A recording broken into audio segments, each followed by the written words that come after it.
How to screen record on iPhone. Hello everyone, I am Bishaka and welcome to our channel. Now let's get right into the tutorial.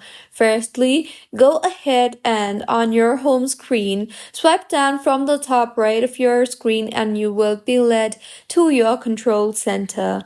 Here, tap on the screen recording option you see there in order to begin the screen recording, and just in case if you don't see the screen recording option, then tap hold on your control center and you will see the option for add a control. Tap on that and you will see the option for screen recording here. So tap on the screen recording option, and with this, screen recording will be available in your control center.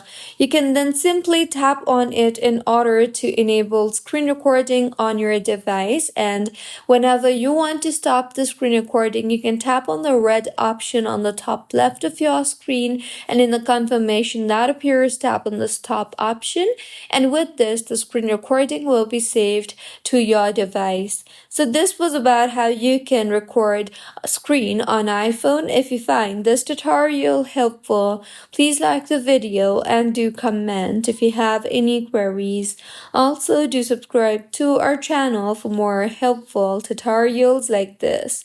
See you on the next one.